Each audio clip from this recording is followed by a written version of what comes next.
So today's video is going to be on this very fall appropriate makeup look. I was really having fun kind of creating this and playing around. I hope you guys like this. If you have not already, please go ahead and subscribe. Give this a big thumbs up if you'd like to see more tutorials like this. And if you want to see how to achieve this look, just keep on watching.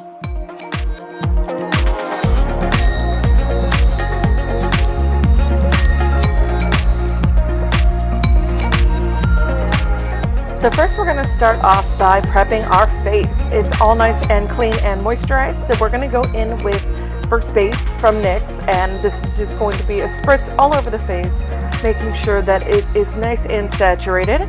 Then I'm going in with my Stylist Green Corrector, and what I'm going to do is just put this in the places that I do have a lot of redness, just to kind of tone that down.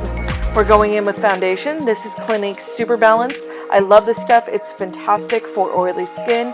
It really does kind of help with some of the oil saturation, and it doesn't over dry me. So I am a big fan of this foundation. Then I'm going to go in and just kind of clean up the brows with a little spoolie.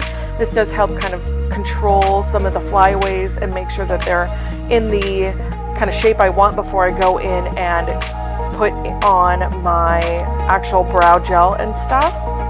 Now we're going in with the Naked Skin Concealer, and again just putting that on a triangle section on the face and on my eyelids, just to prep those for my eyeshadow that I'm going to be doing later.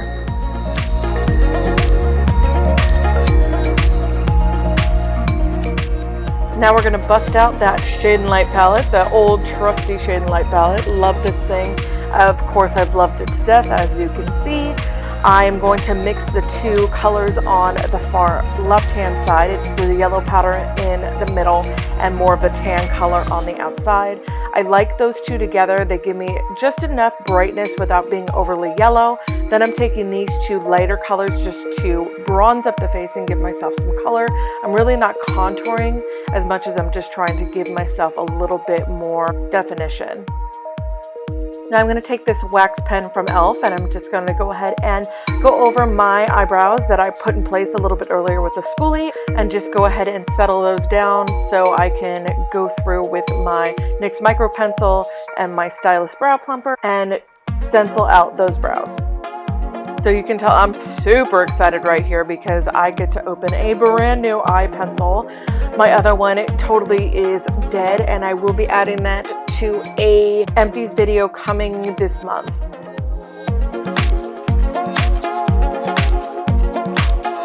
Setting that down with the Stylist Brow Plumper, and I still have the same one I've been using for over a year, and it's amazing that so much product is packed in such a little container.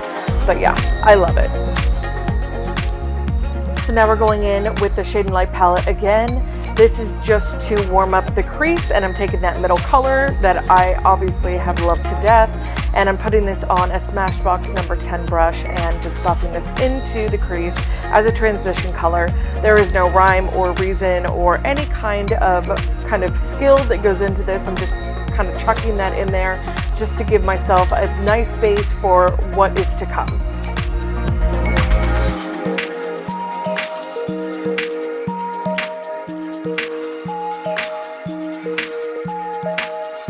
So now we're going to be taking the Nubian by Juvias Place, and I'm going to be taking this really nice kind of honey color, and I'm going to be putting that on a smaller, more tapered brush. This is the Real Techniques brush in 201, I believe. If not, I will link it all down below for you.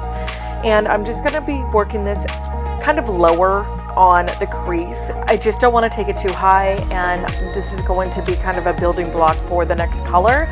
So we're keeping it nice and low this time.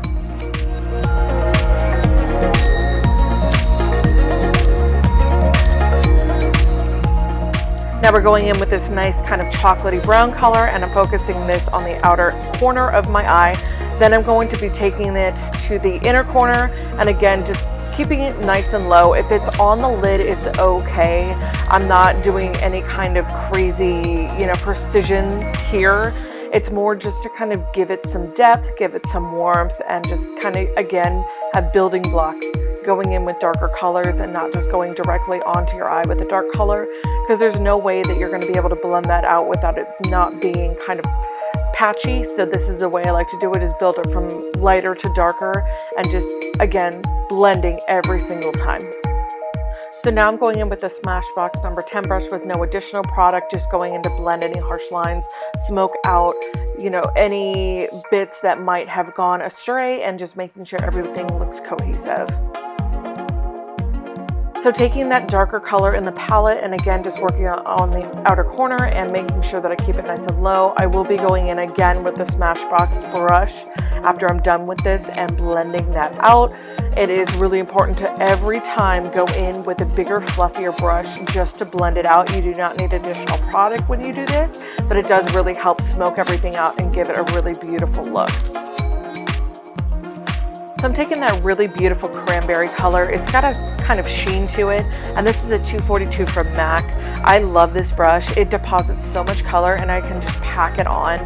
I need to buy like 4 more of these because I only have this one, and I use this brush all the time. So I'm definitely going to be repurchasing and purchasing another one of these, but I feel like it's really important to have in your collection. If you do not have one, I would say spend the money on this particular one because it works really well. So I'm going to be packing that on the lid and then going ahead and using the smaller taper brush we used earlier from Real Techniques and just smoking out the outer edges, making sure there's no harsh lines. Then we're taking this darkest color in the palette and just working that on the outer edge. We're just going to be focusing mostly on the outer edge. Whatever's left on the brush we'll probably take up into the crease just a little bit, but we do not want to take this all the way through the crease because this is something that's going to give it a little bit more definition on the outer part of your eye. So now I'm taking that beautiful kind of chickadee color and I'm going to be putting that on the lower lash line. Again, giving it more cohesiveness. I used to never do this in high school. If you have not seen that video, how I explain this, I will link it down below for you. But once I'm done with that, I go ahead and go in again with no additional product on that Smashbox brush and just make sure that everybody is nice and blended. Now I'm going to go in and do the brow bone with this really pretty champagne color. I feel like it sets off the whole look, and I put this in my inner corner too. So then I'm going to go in and do some much needed wing liner and kind of give myself more of a cat eye look. This is a wing. This is totally optional. If you are not comfortable doing wing, you do not have to, but giving yourself a little bit of that darkness on the lash line kind of brings this whole thing together. Now we're going to be putting on loads of mascara. This was the last time I was able to use this mascara because it is dried out. I love it. I love the arc of the wand. Everything about this mascara is fantastic. I will definitely be repurchasing. Then you can take any eye kohl that you have. I'm just putting this in my tight line, making sure that it is nice and dark and there's no gaps of where you can see where my tight line is or where the lashes start. And I'm going to be taking my Clinique bottom lash mascara and just kind of coating those bottom ones just to make sure that the tops match the bottoms. After I saw this, I wanted to put a little bit more color down there, so I just added a touch of that darker outer corner edge color, the darkest one on the palette, on the bottom lash line, just to kind of give it a little bit more depth. And then we're adding these amazing dramatic lashes from Eyllure and my Duo Glue, my brush on Duo Glue, and you can tell a huge difference between the left and the right eye. So we're gonna go ahead and put the other one on, and you can see how amazing they look. So I have re-fallen in love with this blush. This is the Romantic Rose from Milani. I don't know why I put this in the back of my drawer and just never used it. I pulled some of that stuff forward so that I could use it more, and I forgot how pigmented and beautiful this is, and I just absolutely love it. For this, it was really nice and soft. It wasn't too much on the cheeks, and I really wanted the eyes to shine, so this is a great way to kind of do that. Now I'm doing a little bit more contouring with the same shade and light palette, but I was doing the darker color and then adding a highlight in Sin from Urban Decay. This is one of my favorite highlights. I love the actual eyeshadow in Sin, and now that they have a highlight, I am all about it.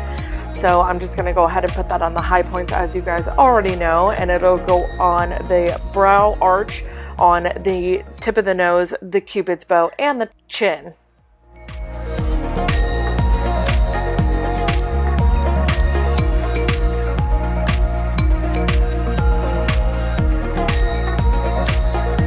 So now we have lip duty, and we are are going to figure out what we're going to be putting on.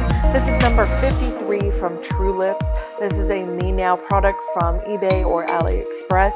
I love this color. It is my lips but better, and I will be putting this all over the lip line and just kind of filling in the lips as well. Now I am taking Oh Snap from, I think this is ColourPop. Yeah, this is ColourPop. And I'm just going to be filling in the lips with that. This is a completed look, guys. Thank you so much for watching. I did do a hair part, but I did not add it. If you'd like to see a hair tutorial on how I braided this kind of chunky braid, please let me know and I would be happy to do a separate video for that. Thank you guys so much for watching. I hope you enjoyed this video. If you'd like to see more, please go ahead and subscribe. I will see you guys in the next one. Have a wonderful afternoon and we'll see you soon. Bye.